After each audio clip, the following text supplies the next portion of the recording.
Assalamualaikum warahmatullahi wabarakatuh. Udah lama banget aku nggak bikin video YouTube, tapi alhamdulillah aku bikin lagi nih. Nah, ini adalah super grow.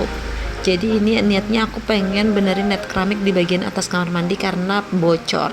Ini prediksi aku aja ya, antara kamar mandi atau mesin air juga aku nggak tahu. Nah, tapi tuh ini sih dugaan aku sih nat keramik, karena nat keramik. Nah, karena bagian nat keramik di kamar mandi aku yang bagian atas tuh udah kayak bolong gini tuh. Jadi ada celahnya gitu. Jadi aku harus mengisi kekosongan di celah-celah nat keramik ini. Karena aku sempat lihat di vlog orang gitu pakai super ground. Jadi aku mau mencoba pakai super ground ini.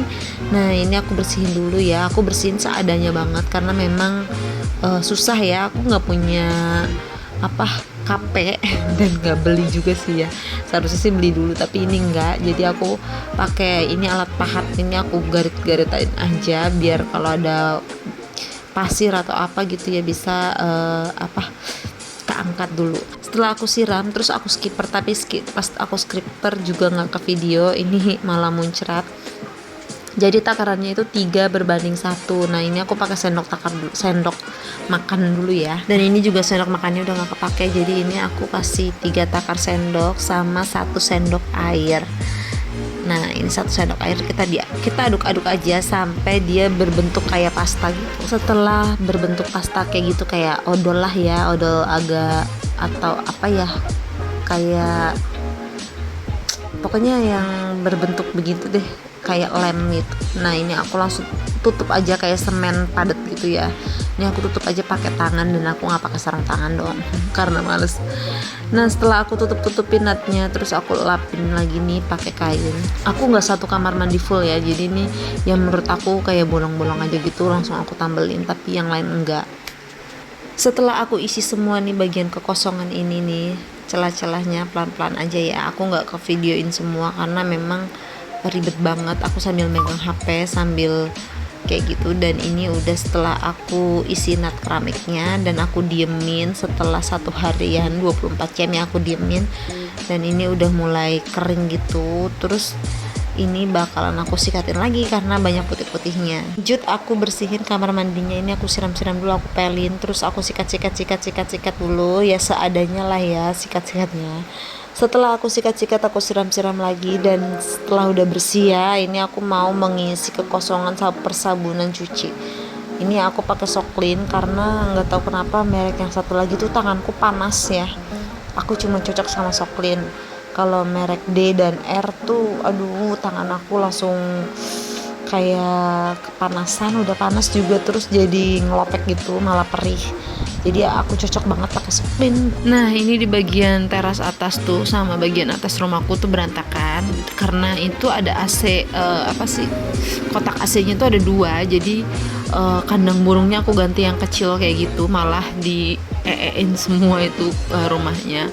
Terus tanaman aku juga jadi nggak jelas banget naruhnya di mana nih, gara-gara kotak AC-nya ada 2 kan. Tadinya kan aku taruhnya lebih rapi ya, dan ini tuh jadi berantakan karena sempit menurut aku sekarang. Terus nih aku bersihin dulu karena banyak makanan burung yang jatuh ke bagian rumput. Terus aku sapu-sapu ini. Untuk akuariumnya juga lagi dibongkar adikku karena memang pengen diganti suasananya, dan itu tuh digantinya tuh pakai air laut gitu kayaknya.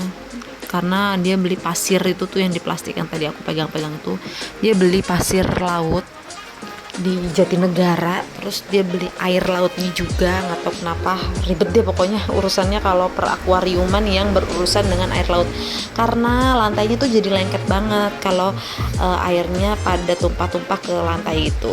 Nah, ini setelah aku sapu-sapu, aku mau rapihin perbatuan yang tadi ya, batu-batu karang apa batu apaan sih tahu, digeletakin di lantai sini. Nah, aku rapiin, aku taruh plastik aja, aku taruh di sudutnya biar agak lebih rapi ya. Ini setelah itu aku langsung sapu-sapu ya. Kenapa air laut kalau di lantai itu jadi lengket banget, nggak tahu kenapa. Pokoknya kalau airnya itu tumpah-tumpah tuh pasti aku bete banget karena lengket banget dan kudu harus dipel. Padahal di bagian atas ini jarang banget aku pel. Memang karena nggak pernah dilewatin banget ya. Jadi kita langsung ke kamar atau ke kamar mandi aja, nggak sampai main di situ, makan di situ enggak. Kalau makan di atas nih biasanya buat sahur aja, selebihnya tuh biasanya makannya di bawah, jadi berantakannya tuh lebih sering di bawah. Setelah aku pelin semuanya jadi udah bersih, nah ini aku pasang lagi karpetnya. Nah karpetnya aku sebenarnya taruh sini, cuman karena kemarin tuh lagi dirombak itu akuarium, jadi dilipet gitu. Terus ini aku mau rapihin kamar, karena tuh aku taruh ember di pojokan karena bocor ya. Udah masuk musim hujan, jadinya udah mulai bocor lagi, dan nggak tahu kenapa males banget dibenerinnya tuh susah. Udah di apapun dilakuin tetap aja kalau bocor di bagian sudut tuh kayaknya menurut aku ya itu susah banget dibenerinnya. Terus ini aku rapi-rapihin kasur seadanya aja. Ini aku rapi-rapihin, susunin bantal, spraynya ditarik-tarik ya biar rapi lagi. Terus di bagian ini tuh pajangannya copot, jadi aku mau lemin dulu, dan aku ini pakai lem tembak tapi nggak pakai mesin lem tembaknya, jadi pakai korek. Lanjut disapu-sapu di bagian kamar biar bersih ya, karena memang debu-debu aja sama kebanyakan rambut yang rontok. Kalau kotor banget enggak aku pel juga di bagian kamar. Dan ini hasil beres-beres aku. Nah ini tuh jadi numpuk gitu, tanaman aku jadi nggak terawat banget karena naruhnya numpuk. Belum aku beresin lagi, nanti aku bakalan bikin video untuk beres-beres teras ya biar lebih rapi lagi. Nah ini kamar mandinya lumayan banget, udah nggak bocor-bocor ya. Nanti aku lihat lagi perkembangan hasilnya, apakah masih bocor atau enggak. Lanjut, ini aku mau nganterin ngaji anak aku, tapi setelah aku nganterin ngaji, alhamdulillah aku ada pesanan buat bikin putu ayu. Jadi ini pas sebelum maghrib ya, sekitar jam 5an ini aku mau bikin putu ayu. Ini aku cuci lagi karena memang kalau mau dipakai pasti aku cuci lagi. Untuk bahan-bahannya gampang banget, ini cuma terigu, telur, sama SP dan vanili, juga gula dan kelapa. Nah aku kasih garam sedikit ya di kelapanya biar ada asin-asinnya, karena kalau anyep banget nggak ada garamnya tuh anyep banget dan gak enak. Ini aku taruhin garamnya sedikit aja, dirasa nanti dicoba aja pakai mulut ya, dimakan gitu kelapanya apa asin banget atau enggak, pokoknya asin-asin kuku lah. Terus bikin adonannya, ini aku pakai 2 sendok teh SP, pakai gulanya tuh gula yang di warung setengah kilo, terigunya juga setengah kilo, perbandingan setengah banding 1:1 gitu. Terus vanilinya 2 dan telurnya 3. Pokoknya yang pertama itu gula, SP, vanili sama telur. Keempat bahan itu harus dikocok dulu dengan kekuatan super. Kita kocok dulu sampai dia mengembang dan putih gitu. Nah setelah sudah mengembang dan putih, langsung aku taruhin air dan terigu juga pewarna. Nah ini setelah kita kocok dulu pelan-pelan aja ya biar rata, karena gulanya itu kan kasar. Nah ini setelah putih kayak gini nih mengembang, langsung aku tambahin air 2 gelas. Takaran aku tuh 2 gelas belimbing, tapi gelas ini juga bisa sih. Nah setelah aku kocok semuanya, terus aku taruhin terigunya. Nah ini kita aduk aja, bisa nggak pakai mixer juga bisa, diaduk manual. Terus aku tambahin pewarna makanan. Nah ini aku aduk-aduk aja pakai spatula ya.